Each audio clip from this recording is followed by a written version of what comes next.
Êtes-vous dans une période où tout ce qui semblait stable s'effondre maintenant et échappe à votre contrôle? Il est normal de se demander pourquoi le confort de votre vie semble dépouillé. Mais la bonne nouvelle est que Dieu est conscient de tout cela. Il utilise ces choses apparemment désagréables pour vous tailler en vue d'autres choses à venir.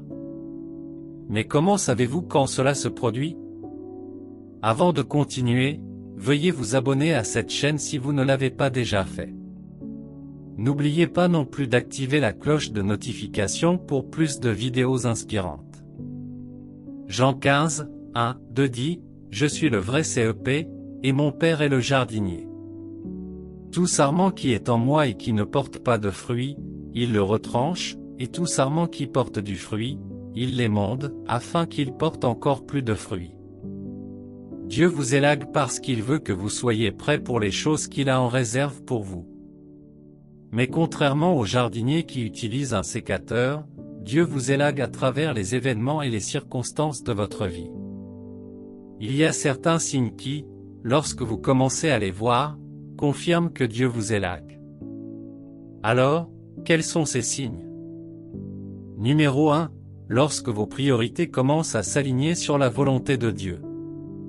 Chaque être humain a des priorités.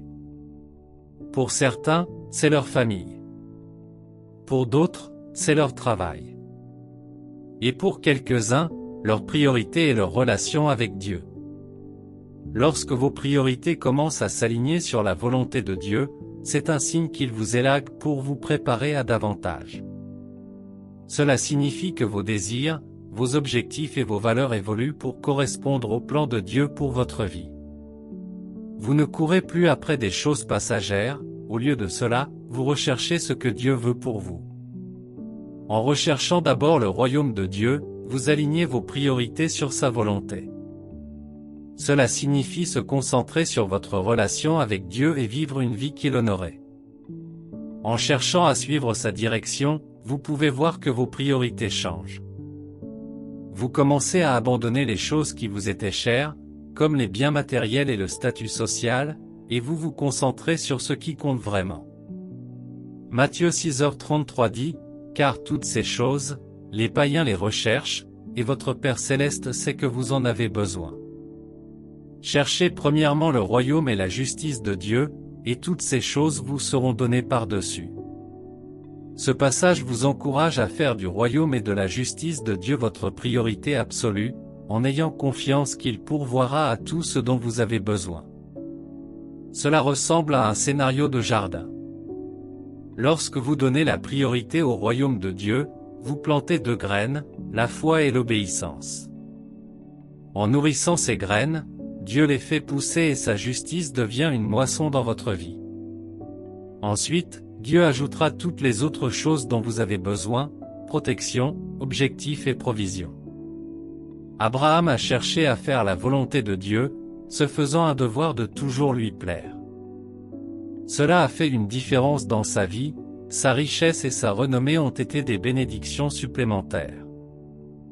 David a également cherché le royaume de Dieu en premier lieu, c'est pourquoi il a toujours travaillé à restaurer sa relation avec Dieu chaque fois qu'il est tombé.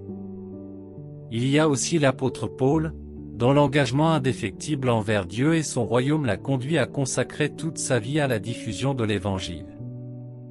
Bien-aimés, le devoir de l'homme est de servir Dieu et de garder ses commandements. Lorsque vous commencez à vous concentrer sur la volonté de Dieu, vous accomplissez le mandat divin de votre création. En faisant cela, vous verrez des changements évidents dans votre vie. Les biens matériels et le succès mondain ne vous motiveront plus. Au lieu de cela, vous serez motivé par le désir d'honorer Dieu et d'avoir un impact significatif. Ce ne sera peut-être pas un voyage facile. Des défis peuvent survenir qui mettront votre foi à l'épreuve. Mais sachez que ces épreuves sont des opportunités de croissance. Si vous persévérez, vous en sortirez plus fort et plus fructueux. N'oubliez pas que l'élagage de Dieu est un signe de préparation à de plus grandes choses. Lorsque vos priorités s'alignent sur la volonté de Dieu, vous vivrez un accomplissement plus profond. Vous serez un vase prêt à être utilisé par Dieu, faisant briller sa lumière pour que tous puissent la voir. Numéro 2. Lorsque Dieu commence à développer vos dons spirituels. Tout enfant de Dieu qui a l'Esprit de Dieu possède des dons spirituels. 1 Corinthiens 12, 4-7 dit, « Il y a diversité de dons, mais le même Esprit les distribue. Divers services, mais le même Seigneur. Diverses œuvres, mais dans tout et en tous c'est le même Dieu qui agit. Or, à chacun la manifestation de l'Esprit est donnée pour l'utilité commune. » L'apôtre Paul explique plus loin qu'il existe des dons de prophétie, de guérison, de discernement, de parler en langue et d'interpréter les langues. Tous ces dons sont essentiels à votre croissance spirituelle et à l'édification du royaume de Dieu. Lorsque Dieu commence à développer ces dons en vous, c'est un autre signe qu'il vous émonde pour davantage. Il affine vos capacités et vous apprend à les utiliser correctement. Cette transformation vous donne le pouvoir de construire et d'étendre le royaume de Dieu plus efficacement. Avec ces dons, vous pouvez faire une différence dans le monde, tout comme Jésus l'a fait. Lorsque le Saint-Esprit est descendu sur Jésus après son baptême, il était équipé pour son œuvre ministérielle sur terre. Jésus a utilisé ses dons pour guérir les malades, ressusciter les morts et prêcher l'Évangile, impactant de nombreuses vies et étendant le royaume de Dieu. La Bible dit, « Que votre lumière brille devant les hommes, afin qu'ils voient vos bonnes œuvres et glorifient votre Père qui est dans les cieux. » Si Dieu développe vos dons spirituels et que vous décidez de les cacher, vous cachez votre lumière. Malheureusement, certaines personnes utilisent leurs dons à des fins égoïstes. Alors que Dieu développe vos dons spirituels, laissez-le vous débarrasser de tout désir qui entrave son œuvre. Il vous prépare pour l'avenir. Mais si, en fin de compte, vous n'êtes pas en mesure d'accomplir son dessein pour votre vie, alors ces dons ne servent à rien. Dieu perfectionne vos dons spirituels pour créer un chef-d'œuvre pour son royaume. Il vous façonne en un vase qui met en valeur sa gloire, prêt pour des œuvres puissantes. En vous soumettant à son toucher, vous découvrirez le potentiel de vos dons spirituels et les choses étonnantes que Dieu peut faire à travers vous. Au fur et à mesure que Dieu développe vos dons spirituels, vous deviendrez un instrument pour son dessein. Vous serez étonné de voir comment il vous utilise pour toucher des vies et faire avancer son royaume. Adoptez ce processus et vous découvrirez la joie qui vient avec le fait de servir Dieu. Numéro 3. Quand Dieu vous isole ou vous enlève des distractions. L'isolement est une expérience que de nombreux chrétiens évitent et ne souhaitent pas vivre. Mais la vérité est que tant que vous êtes pour Dieu, il vous isolera à un moment donné. Il le fait pour éliminer les distractions de votre vie. Lorsque vous vivez cela, c'est un signe qu'il vous élague pour vous préparer à plus de choses. La plupart du temps, cela a tendance à être une expérience difficile. Mais Dieu supprime les choses qui vous retiennent ou qui entravent votre croissance. Il peut s'agir d'une relation toxique, d'une amitié malsaine ou des modèles du monde. Romains 12:2 dit, « Ne vous conformez pas au siècle présent, mais soyez transformés par le renouvellement de l'intelligence, afin que vous discerniez quelle est la volonté de Dieu, sa volonté bonne, agréable et parfaite. » Beaucoup de gens commettent l'erreur de s'en mêler dans les pratiques du monde. Lorsque Dieu essaie de les séparer de telles pratiques, il devient un ennemi à leurs yeux. Ce passage vous encourage à résister à la tentation de vous fondre dans les pratiques du monde. Au lieu de cela, laissez Dieu vous transformer de l'intérieur, en renouvelant votre esprit et votre cœur. Ce changement vous permettra de discerner et d'accomplir la volonté parfaite de Dieu pour votre vie. La conformité au monde peut conduire à une foi superficielle, mais la transformation par la puissance de renouvellement de Dieu conduit à une relation authentique avec lui. Lorsque Dieu vous isole, il supprime les distractions qui vous empêchent de vous concentrer sur lui. Il enlève les choses qui sont devenues des idoles dans votre vie, y compris les choses que vous avez placées au-dessus de votre relation avec lui. Cet isolement peut être une occasion pour vous de recentrer votre attention sur Dieu et de le chercher de tout votre cœur. C'est comme lorsqu'un agriculteur défriche la terre en prévision de la saison agricole. Dieu enlève tout ce qui n'est pas utile de votre vie pour faire place à de plus belles choses. Cela peut être une expérience inconfortable, mais c'est une étape nécessaire dans le processus d'élagage. Alors acceptez ce changement et vous ressentirez la joie de vivre selon le dessein de Dieu. Avez-vous remarqué l'un de ces événements dans votre vie? Eh bien, ce ne sont que quelques-uns des signes, il y en a encore d'autres. Continuez à regarder. Numéro 4, quand la vie devient plus difficile. Avez-vous déjà remarqué que lorsque la vie devient difficile, c'est là que de grands changements commencent à se produire? Lorsque la vie devient inconfortable, cela indique que Dieu se prépare à vous faire passer au niveau supérieur. Il est sur le point de vous promouvoir, mais d'abord, il doit vous préparer à la nouvelle mission. Lorsque les athlètes s'entraînent, ils repoussent leurs limites. Ils endurent la douleur et l'inconfort et sacrifient leur temps pour terminer. De même, Dieu vous fait passer par une saison d'entraînement. Il vous fait confiance et utilise ces situations difficiles pour tester votre foi et renforcer votre persévérance. Jacques 1, 3-4 dit, « Sachez que l'épreuve de votre foi produit la persévérance. Que la persévérance accomplisse pleinement son œuvre, afin que vous soyez parfaits et accomplis, sans faillir en rien. » Lorsque la vie devient inconfortable, ne résistez pas au processus. Au lieu de cela, cédez à la formation de Dieu et au fait qu'il vous prépare pour quelque chose de grand. Il vous forme et vous équipe pour un nouveau niveau de foi, de sagesse et de but. Acceptez l'inconfort et préparez-vous à en sortir plus fort et plus sage. De nombreux personnages de la Bible ont vécu quelque chose de similaire. Ruth en est un exemple. Elle vivait une vie confortable avec son mari et sa belle-mère, mais soudain elle a tout perdu. La vie est devenue très difficile pour elle, mais elle n'a pas abandonné Dieu. En raison de ces difficultés, Dieu a planifié son union avec Boaz, et cela a changé toute sa vie. Qu'en est-il de Joseph? Les difficultés auxquelles il a fait face chez lui et en Égypte ont été toutes des éléments de base pour sa percée. Dieu a utilisé ces difficultés pour l'émonder et le préparer aux bénédictions qu'il avait en réserve pour lui. Votre vie semble-t-elle si difficile en ce moment que vous sentez que tout espoir est perdu?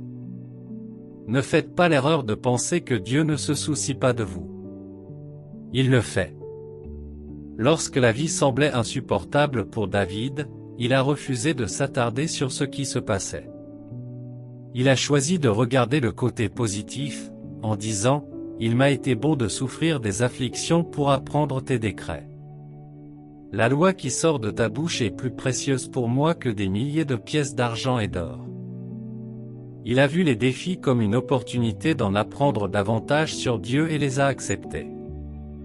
Écoutez, Dieu vous émonde à travers ces difficultés pour vous préparer à un avenir glorieux.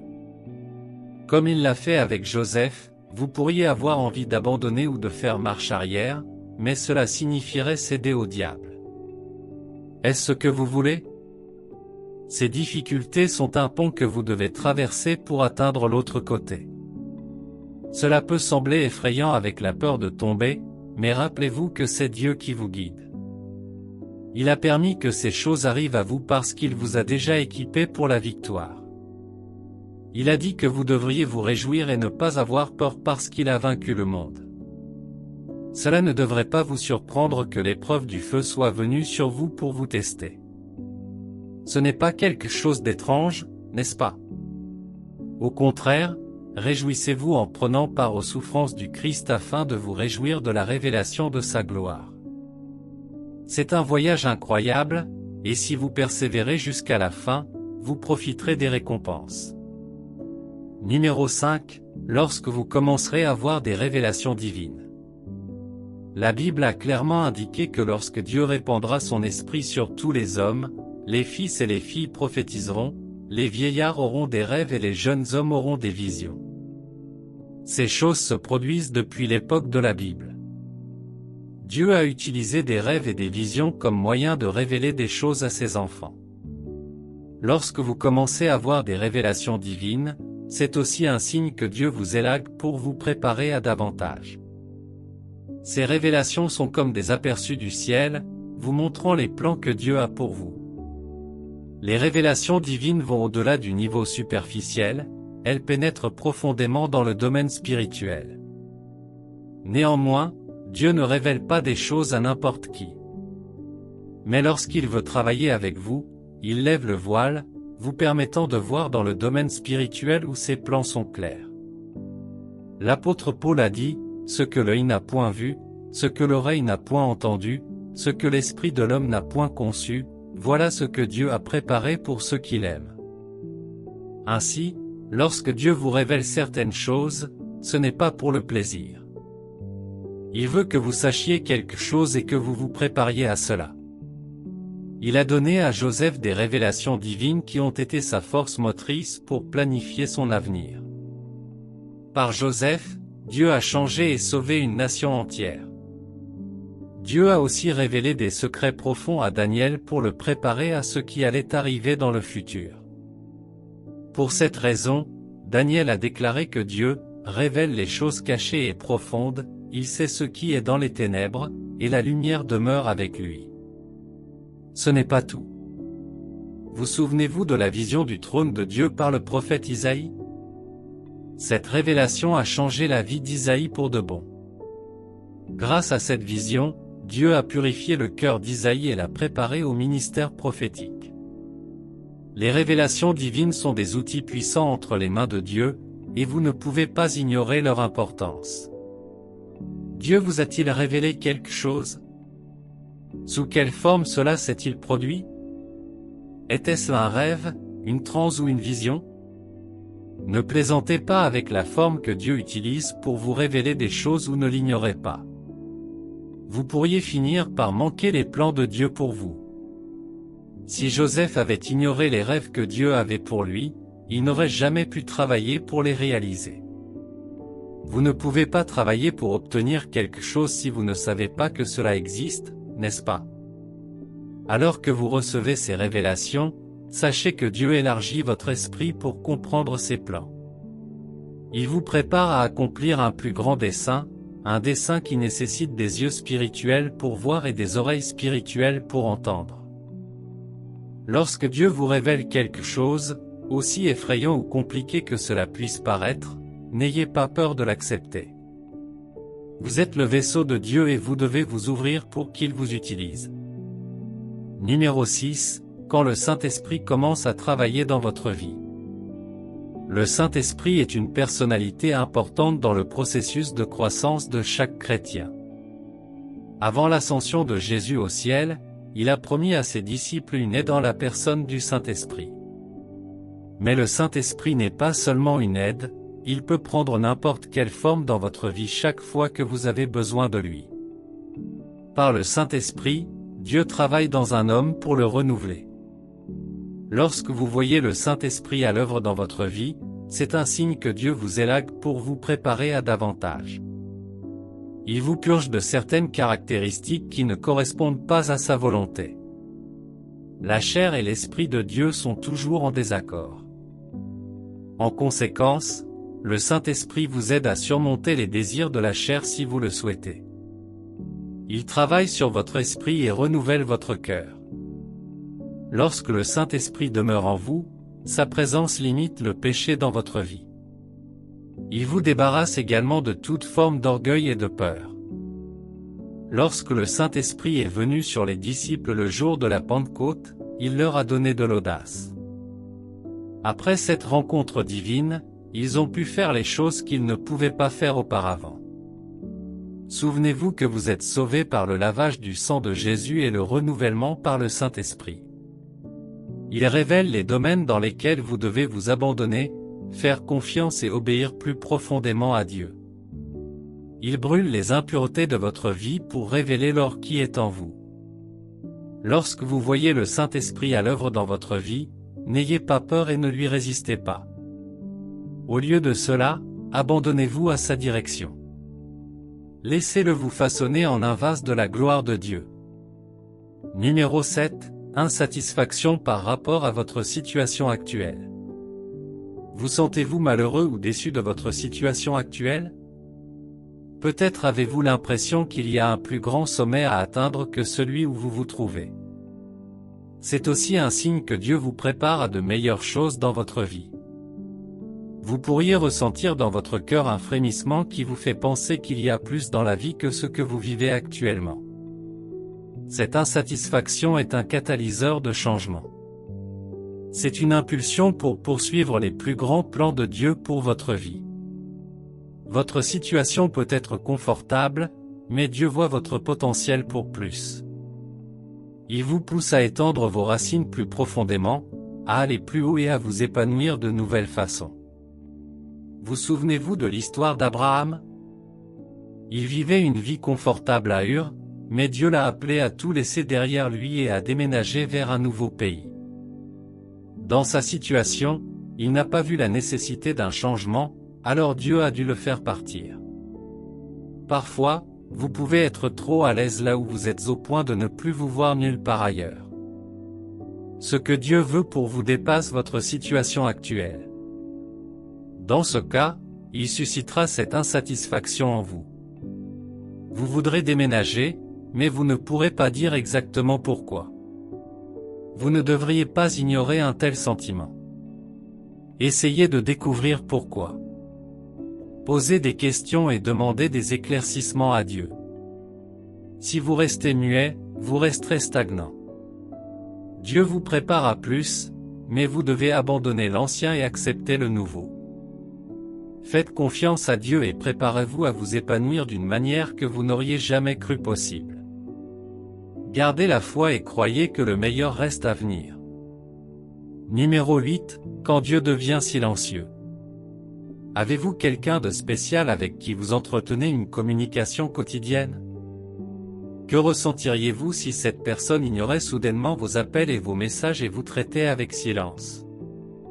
Vous vous sentirez frustré et vous vous demanderez si quelque chose ne va pas ou si vous l'avez offensé.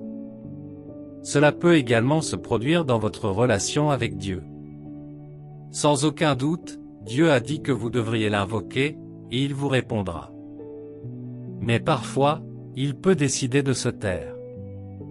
Cela ne signifie pas qu'il ne peut pas vous entendre, bien sûr, il le peut, mais son silence a une raison.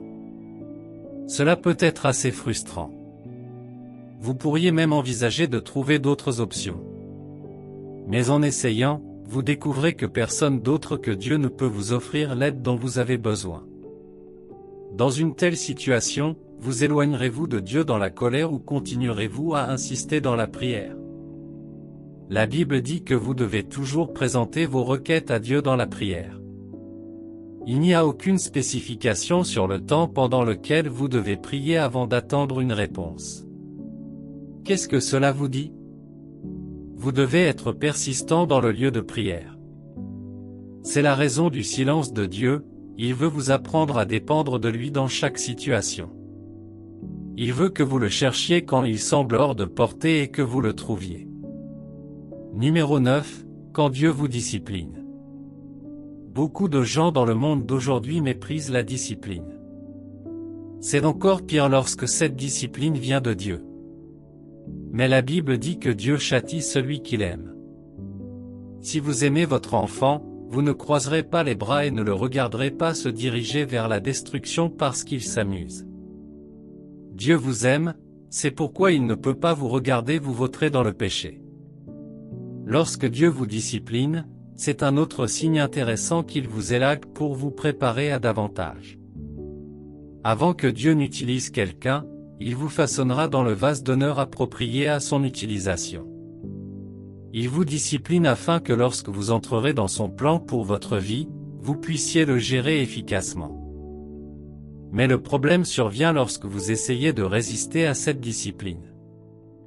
Hébreux 12, 4-5 dit, « Dans votre lutte contre le péché, vous n'avez pas encore résisté jusqu'à verser votre sang. » Et avez-vous complètement oublié cette parole d'encouragement qui vous est adressée comme un père s'adresse à son fils? « Mon fils, ne méprise pas la correction du Seigneur, et ne te décourage pas lorsqu'il te reprend. Acceptez la discipline de Dieu et regardez-le vous élever vers de plus hauts sommets. Numéro 10. Lorsque vous commencez à profiter de la paix et de la joie divine. La paix et la joie divine sont la preuve de la présence de Dieu dans votre vie. Ce qui rend cela encore plus excitant, c'est que ces deux attributs ne dépendent pas des circonstances qui vous entourent. C'est une assurance que peu importe votre situation, Dieu est toujours avec vous. C'est aussi un signe qu'il vous élague. Quand Dieu vous prépare pour quelque chose de grand, il remplit votre vie de joie de telle sorte qu'aucune situation désagréable ne peut vous submerger. Quand les gens disent « il y a une oppression », vous confesserez « il y a une élévation ». C'était le témoignage de David. Sa vie n'était pas parfaite, ni un lit de roses, mais il est resté joyeux et en paix. Tant que vous faites confiance à Dieu, vous gardez votre cœur en paix, non pas parce que tout va bien, mais parce qu'il est à l'œuvre dans votre vie. L'apôtre Paul n'a jamais profité d'une vie luxueuse avec des voitures et des maisons. Il a passé la plupart de ses années en prison, mais il était une incarnation de la paix et de la joie de Dieu. Lorsque vous commencez à vivre la même chose, acceptez-la et sachez que Dieu vous prépare pour ce qui est en route. Frères, maintenant que vous comprenez ces signes, acceptez-les. Même si le chemin peut paraître désagréable, ne vous lassez pas. Hébreux 12h11 dit, toute correction semble agréable sur le moment, mais pénible. Plus tard, elle produit pour ceux qui ont été ainsi formés un fruit de justice et de paix. Lorsque Dieu aura fini de vous tailler pour devenir le vase dont il a besoin, vous vous regarderez et le glorifierez. Mais vous ne devez jamais oublier que vous devez continuer à compter sur Dieu. Ne laissez pas le diable vous tromper en vous faisant prendre par l'orgueil ou l'autonomie. Coopérez toujours avec Dieu. Il sait ce qui est le mieux pour vous et où il vous emmène. Restez donc humble et obéissant dans ce voyage. C'est une phase de préparation, pas une punition. Gardez les instructions de Dieu et il vous conduira vers vos bénédictions. Prions. Cher Père aimant qui êtes aux cieux, je viens devant ton trône aujourd'hui avec action de grâce. Je suis reconnaissant pour ton amour et ta grâce chaque jour de ma vie. Merci d'être mon Dieu et de ne jamais laisser mes ennemis faire ce qu'ils veulent de moi. Merci pour le don de ta parole pour moi aujourd'hui. Je reçois la grâce de ne pas écouter seul mais de faire ce que ta parole dit. S'il te plaît, pardonne mes péchés et donne-moi la grâce de vivre dans l'obéissance à tes commandements et à tes statuts. Je te remets ma vie, utilise-le pour ta gloire, Seigneur. Aide-moi à résister à ce processus d'élagage. Je renonce à mes peurs et à mon anxiété en échange de la grâce qui me permettra d'accroître mes capacités. Je reconnais que tu me façonnes pour un but plus grand. Je sais que certains domaines de ma vie ont besoin de changement. S'il te plaît, aide-moi. Ouvre mes yeux pour voir tous les domaines sur lesquels tu travailles afin que je ne résiste pas à ce processus d'élagage. Aide-moi à faire confiance à ton amour et à ta sagesse. Je sais que tes voies sont plus élevées que les miennes et que tes pensées sont bien au-delà de ma compréhension. C'est là ma confiance, tu travailles toujours pour mon bien. Alors que tu élagues les choses qui entravent ma croissance, je te demande de les remplacer par ta sagesse. Dieu juste, s'il te plaît, aide-moi à abandonner la peur, les doutes et les limites, et remplis-moi de ton esprit. Que ta grâce et ta miséricorde se déversent sur moi comme une rivière, lavant l'ancien et me rendant nouveau. Je veux être réceptif à tes conseils. S'il te plaît, aide-moi, Seigneur. Je te demande d'ouvrir mes yeux pour savoir quand tu me diriges. Aide-moi à rester concentré sur toi et à te faire confiance. Élimine tout ce qui est une idole dans ma vie. Je désire rechercher ton royaume et faire de ma relation avec toi une priorité. S'il te plaît, Seigneur, équipe-moi de tout ce dont j'ai besoin pour être un vaisseau pour ta gloire. Je veux être une lumière dans cette génération sombre. S'il te plaît, Aide-moi à développer les dons spirituels que tu m'as donnés et enseigne-moi à les utiliser de la bonne manière. Par-dessus tout, je prie pour l'esprit de patience et de persévérance. S'il te plaît, aide-moi à supporter toutes les luttes et les difficultés qui se présentent à moi. Je sais que le diable fera toujours la guerre contre moi, mais j'ai confiance en la victoire que tu m'as donnée. Aide-moi à toujours rester fort face à l'adversité. Aide-moi à sortir de cette saison plus fort et plus sage. Que ta joie soit toujours ma force et que ton nom soit glorifié dans ma vie. Merci, Seigneur gracieux. Au nom de Jésus, je prie. Amen. Si cette vidéo vous a béni, veuillez aimer, laisser un commentaire, partager et vous abonner à cette chaîne.